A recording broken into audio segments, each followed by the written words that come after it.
We're joined today by Tim Robertson, Junior Resources Relationship Manager at ANZ. Tim, thanks for your time. Great to be here. Thanks, David. As the title suggests, a clear focus on junior explorers. What are the economic headwinds and tailwinds that they're experiencing? It's a great question, David. At the moment, we're in a lower inflation environment. We're seeing a trend of inflation coming down. And so central banks have formed a very strong view that interest rates are going to reduce. And unfortunately, that's not so good news for the average explorer, because it means that the interest that they earn on their cash balances is also going to reduce.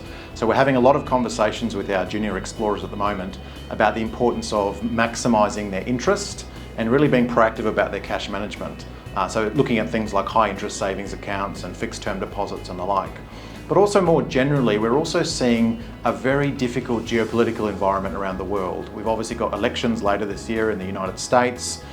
We've got conflicts ongoing around the world in places like Russia, Ukraine and the Middle East.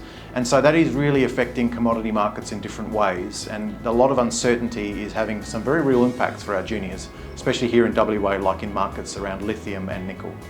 A number of these companies have projects overseas and therefore should be thinking about Forex. What are the options available to them?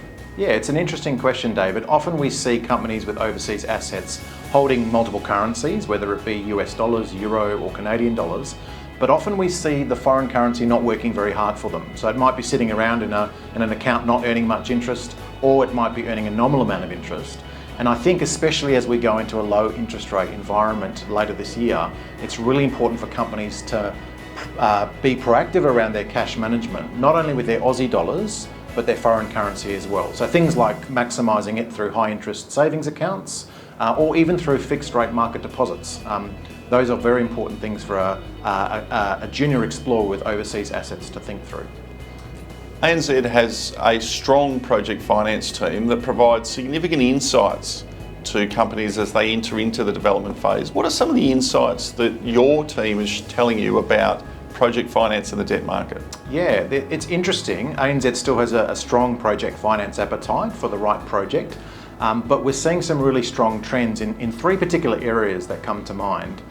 Firstly, ESG, so environmental, social and governance principles. We've seen an intensification, if you like, on the focus on that, to the point now where it's actually more common than not to have independent consultants verify the ESG credentials of a project. So we don't see that going away anytime soon. We've also seen a very big increase in the production complexity of projects. And so from a bank's perspective, we really want to see some robust feasibility studies, metallurgical testing and the like. Importantly, before companies go to FID, before they commit to actually going ahead with a project, we really want to see the feasibility work firmed up. And probably the third trend we're seeing at the moment is an increase in costs. We're seeing Australian miners being pushed up the cost curve because of a number of external factors. And that means that sometimes operations are put under severe stress when there's deflated commodity prices for a long time. And so the way that we mitigate that from a project finance perspective is by looking at liquidity and looking at the ability of the producer to absorb cost overruns during construction. So that's what we're targeting. We're targeting companies and projects that have financial liquidity and financial fat in the game, or at the very least projects with some sort of structural enhancements, things like hedging, or where there's a lower cost base or lower gearing to begin with. A quality partner of the resources sector, providing much needed insights. ANZ, clearly a company that should be looked at when looking at your financing needs and your cash management strategies. Tim, thanks for your time. Thanks, David. It's been great.